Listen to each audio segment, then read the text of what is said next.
El Señor esté con todos y ustedes. con tu espíritu. Evangelio de nuestro Señor Jesucristo según San Lucas. Gloria a ti, Señor. Jesús se dirigió a una ciudad llamada Naín, acompañado de sus discípulos y de una gran multitud. Justamente cuando se acercaba a la puerta de la ciudad, llevaban a enterrar al hijo único de una mujer viuda y mucha gente del lugar la acompañaba. Al verla, el Señor se conmovió y le dijo: «No llores». Después se acercó y tocó el féretro. Los que lo llevaban se detuvieron y Jesús dijo: «Joven, yo te lo ordeno, levántate». El muerto se incorporó y empezó a hablar, y Jesús se lo entregó a su madre. Todos quedaron sobrecogidos de temor y alababan a Dios diciendo: «Un gran profeta ha aparecido en medio de nosotros y Dios ha visitado a su pueblo». El rumor de lo que Jesús acababa de hacer se difundió por toda la Judea y en toda la región vecina. Palabra del Señor. Gloria a ti, Señor Jesús. Tomamos asiento, hermanos. Bueno, muy queridos hermanos, ustedes bien saben que venimos leyendo en estos días de semana, como primera lectura, esta primera carta del apóstol Pablo a los cristianos de Corinto, ¿no? Una carta dirigida a una comunidad cristiana fundada por Pablo. Él les predicó a Cristo, ellos creyeron, Él los evangelizó y a partir de esa fe de la gente en el Señor se formó la comunidad. Una comunidad muy matizada por varias culturas, sobre todo los judíos y los griegos, porque estaban ahí en el límite, de manera que convivían en una cultura así.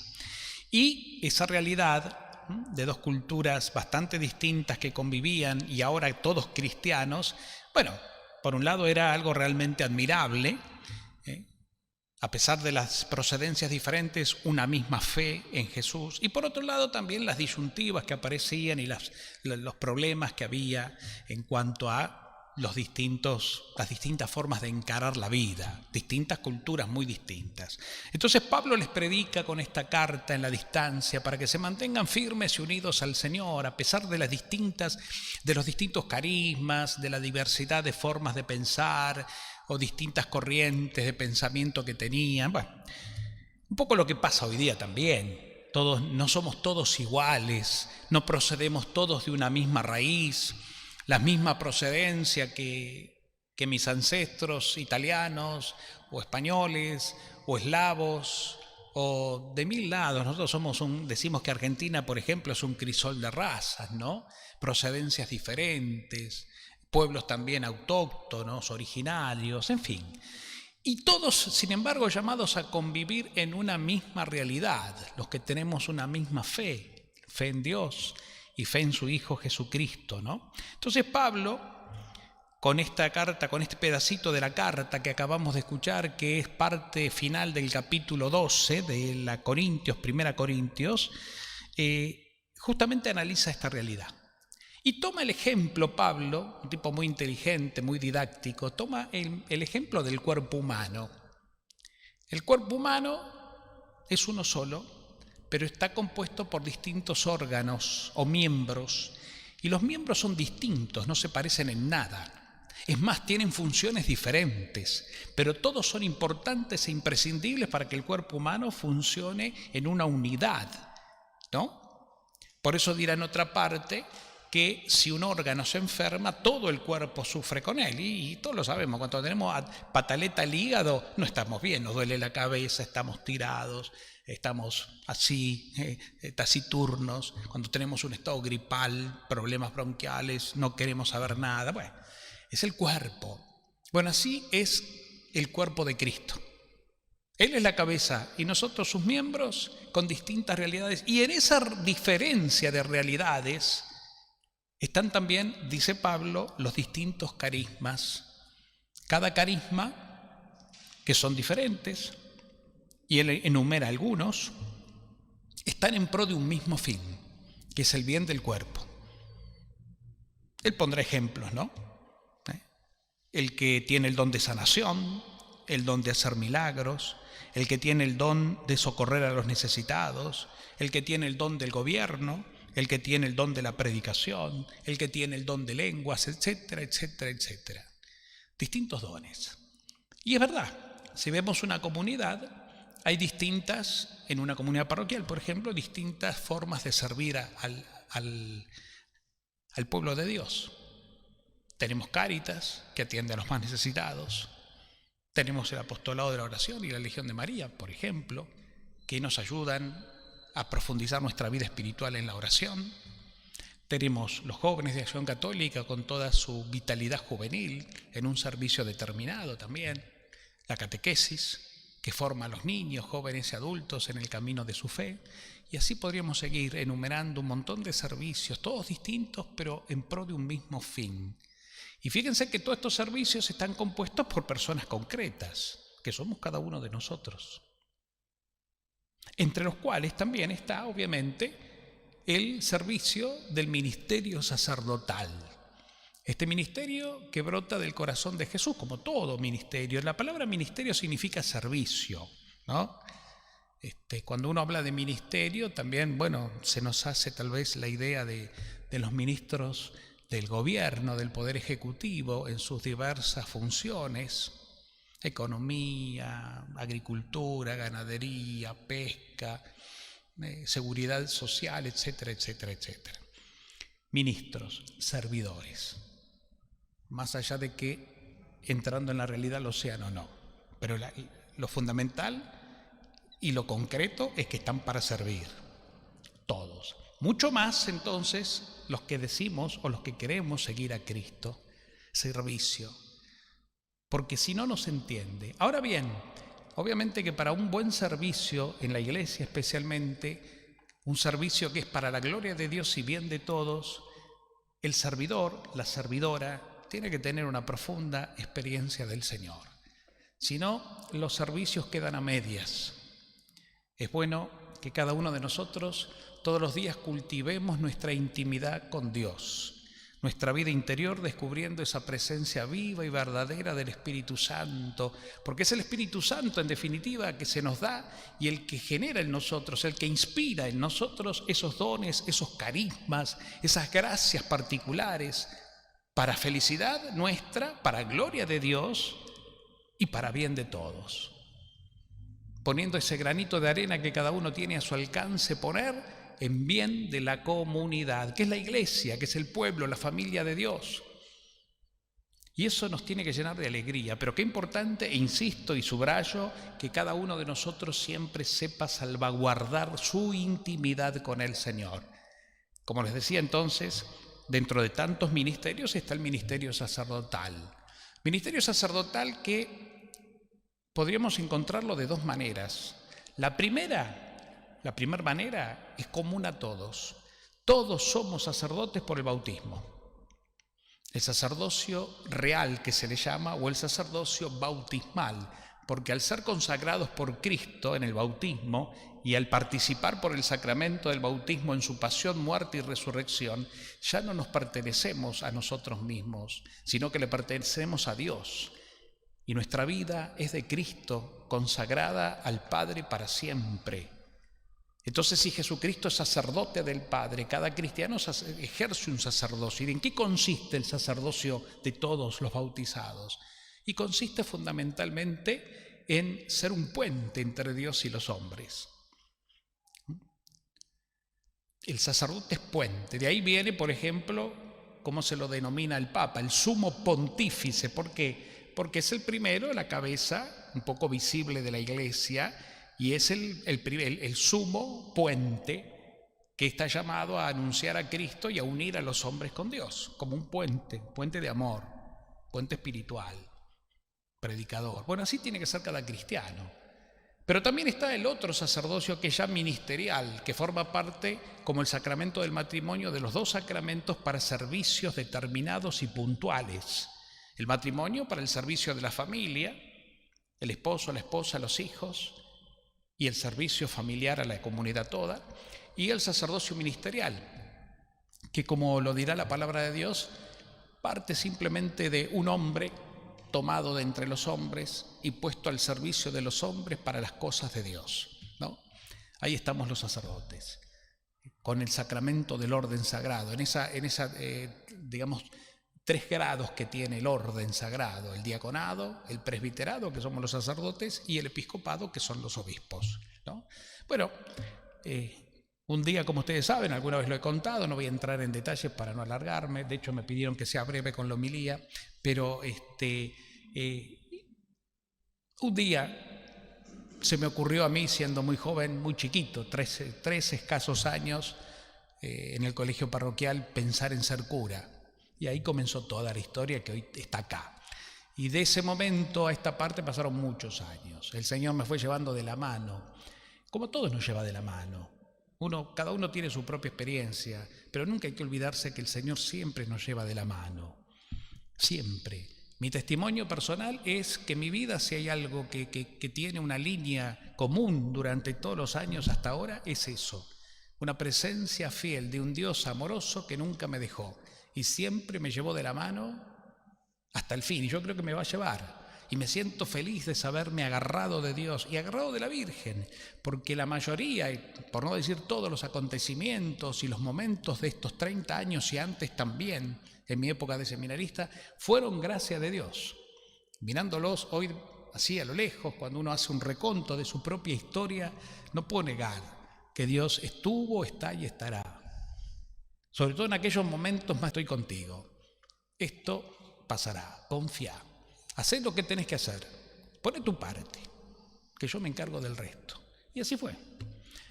Con esto simplemente quiero dar gracias a Dios con ustedes y compartirles un testimonio para que ustedes también, que tienen su propia experiencia de vida en esto, nunca bajen los brazos. Nunca bajen los brazos. Aún en los momentos más difíciles y más oscuros de la vida, nunca bajen los brazos. Se los decía el otro día, se los repito hoy, a la luz de la palabra de Dios, porque el Señor está con nosotros, aunque a veces parezca que no, aunque en nuestra sensación humana y terrenal nos creamos solos y hundidos en la dificultad, en la crisis, en la nada misma, es ahí donde el Señor más presente está y más obrando está en nuestra oscuridad. Porque justamente la experiencia de dolor, como en Cristo Jesús mismo hombre nos lo enseñó con su propia naturaleza humana. ¿Qué dijo Jesús en Getsemaní, en esa noche trágica, previa a su pasión, sabiendo lo que se le venía encima? Padre, por favor, aparta de mí este sufrimiento, pero que se haga tu voluntad y no la mía. Y en la cruz misma, en plena agonía, Dios mío, ¿por qué me has abandonado? ¿Ven? El Jesús hombre, porque era verdadero hombre, porque así lo tenemos que ver a Cristo, no Dios, porque si lo vemos como Dios todopoderoso y qué sé yo, y miren, no tiene nada que ver con vos ni conmigo, porque siendo un Dios todopoderoso, y bueno, es fácil superar dolores porque tiene poder, pero Jesucristo se hizo hombre y asumió la naturaleza humana en todo, por eso el dolor de Cristo es igual al nuestro, así muchas veces punzante, angustiante. La palabra de Dios dice que en ese momento de dolor y de angustia en Getsemaní hasta transpiró sangre de la angustia que tenía y del miedo humano que sentía. Por eso hay que sentirlo a Cristo cercano, que lo vivió y vivió tu vida y tu experiencia y está a tu lado sosteniéndote en este momento, en esta experiencia tuya, dolorosa tal vez, angustiante. En esta prueba, en esta realidad que hasta miedo te puede generar, una sensación de vacío, de ausencia, porque es ahí donde se engendra la verdadera vida. Jesús pasó por todo eso en su dolor hasta morir, y esa muerte y esa entrega le dio como consecuencia la resurrección y la victoria sobre la muerte y el mal en favor de todos nosotros, por nuestra salvación. Así que nuestra vida, unida a la de Cristo, con toda nuestra humanidad a cuestas, en sus dolores, luchas y alegrías, tiene que estar siempre mirada e iluminada desde Jesús, desde el Dios humano, no el Dios divino. El Dios divino no nos dice nada. A nosotros, pobres humanos, lo único que nos dice, bueno, Señor, auxilio, nada más. Pero el Dios humano nos dice mucho, nos dice todo, porque se humanizó. Por eso, hermanos, la encarnación de Jesús, donde Él vivió su sacerdocio, el sacerdocio de Cristo, lo vivió en carne propia cuando Él mismo se entregó para salvarnos. ¿Dónde Jesús consagró lo que nosotros consagramos en el altar los sacerdotes como alimento de salvación? ¿Dónde lo vivió? ¿Dónde fue original este sacramento? ¿Cuál es su origen? En la pasión, en la muerte y en la resurrección. Eso que Él anunció en la última cena, lo llevó a cabo en su propio cuerpo cuando sufrió y derramó su sangre. Tomen y coman, este es mi cuerpo que se entrega, tomen y beban, esta es mi sangre que se entrega y que se derrama para la salvación del mundo, la sangre de la nueva y eterna alianza. Hagan esto en memoria mía. Nosotros repetimos en cada misa, por el sacerdocio de Cristo que participamos, del cual se nos dio, no es nuestro, es de Él, en mí. Nosotros vivimos, revivimos, actualizamos, conmemoramos, hacemos presente aquí y ahora a Cristo que se entrega para nuestra salvación. Un Cristo que se sigue entregando y nos sigue liberando, nos sigue rescatando, nos sigue iluminando y alimentando con su propio ser, con su propia carne, con su propia sangre. Esa es la experiencia más sublime del ministerio sacerdotal. No hay otra, no hay otra. Entonces, cuando nosotros ejercemos nuestro sacerdocio bautismal unido al de Cristo y entregamos con Cristo la vida a Dios en nuestros sufrimientos cotidianos, también estamos ejerciendo una obra sacerdotal por excelencia. Por eso, insisto, no se desanimen, no se cansen, no dejen de confiar, aunque el cuerpo no dé más, aunque la mente esté muy abrumada, aunque la angustia a veces me supere por todos lados, no sufrimos. O sea, sí sufrimos, no desesperamos. No desesperamos. Confiamos en aquel que todo lo puede, que nos ama y que está obrando en nosotros. Y me gustaría, sin ánimo de extenderme demasiado, una palabrita sobre este hermoso evangelio, ¿no? Un hermoso evangelio. Jesús, acompañado por una multitud, a las puertas de una ciudad llamada Naín, un cortejo fúnebre, Jesús que observa, una madre viuda desesperada, desgarrada porque su hijo había muerto, la gente que la acompaña y la consuela y ella no tiene consuelo. Jesús se conmueve, se compadece, se acerca a ella y la consuela. Mujer, no llores. Inmediatamente detiene el cortejo y le dice al cadáver: yo te lo ordeno, levántate. Y el muerto dejó de ser muerto, se incorporó, empezó a hablar y Jesús se lo entregó a su madre. Dos cosas, podría decir mucho, pero me quedo con dos cosas. Primero, Jesús se conmueve. Nuevamente una figura muy clara de un Cristo humano. Él se conmueve y ve con atención el dolor de una madre viuda. Y sabe lo que está pasando a esa mujer. No solo el desgarro por haber perdido a su hijo, sino que era su hijo único y ella era viuda, lo que significaba para aquella cultura que quedaba totalmente desprotegida. Una viuda, si no tenía un hijo varón que la mantenga, se transformaba en un ser totalmente marginal. Jesús se compadece. Se compadece de esa realidad y se compadece del dolor. Segundo, ejerce su misión profética y mesiánica. Yo te lo ordeno, levántate. Y el muerto se incorpora y él se lo entrega a su madre vivo. Jesús tiene poder ante todo. Las sombras de la muerte no pueden prevalecer contra él, de manera que tampoco van a prevalecer contra nosotros. Que aunque humanamente, como les dije hoy, haya dolor, haya angustia, haya tristeza ante un montón de situaciones difíciles que nos tocan atravesar, el Señor está siempre presente con la capacidad que Él tiene de vencer en nosotros cualquier sombra de muerte o tiniebla de mal. Hasta nuestra misma muerte hoy no es más que un paso hacia la eternidad, porque Cristo la ha vencido por nosotros, para nosotros. Entonces, ¿a qué nos llama este Evangelio? A confiar. Y la confianza no es una idea, la confianza no es un esfuerzo de la voluntad, la confianza es producto de la gracia recibida, es el Espíritu Santo que me hace un ser de fe, es un don recibido, como la vida es un don, como todo lo que nos viene de Dios es un don, todo lo bueno.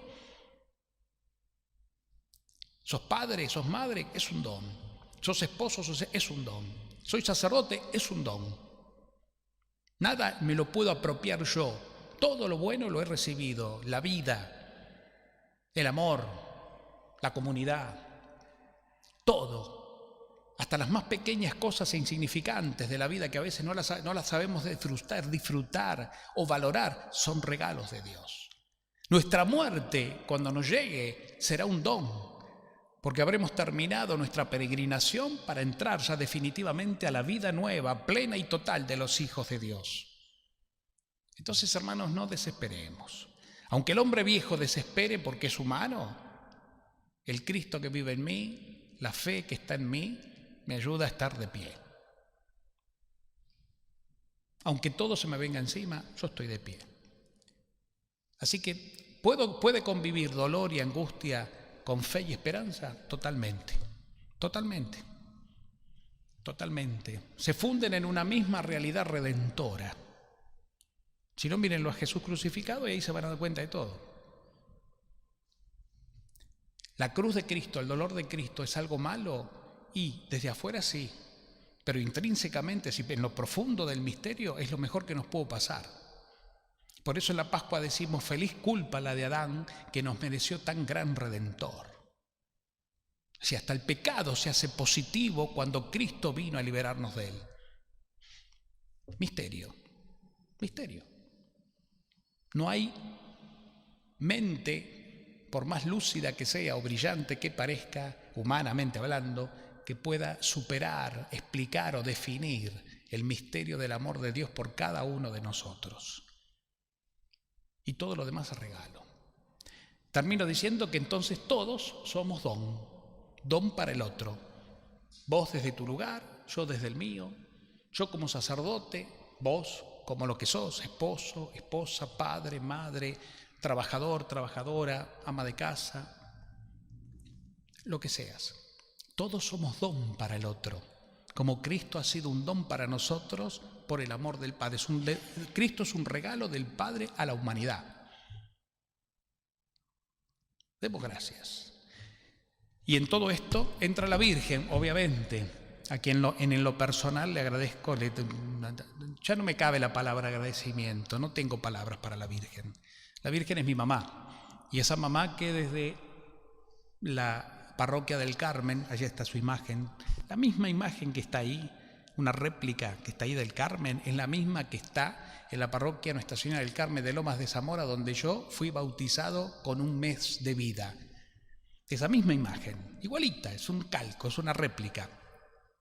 Esa imagen que está allá es la que desde siempre me iluminó, me acompañó, a la que yo siempre aprendí a amar, la Virgen del Carmen. Y después, obviamente, con el paso del tiempo, obviamente la Virgen de Luján. Pero bueno, sea la advocación que sea, es una madre sola, María. ¿Qué puedo decir de ella?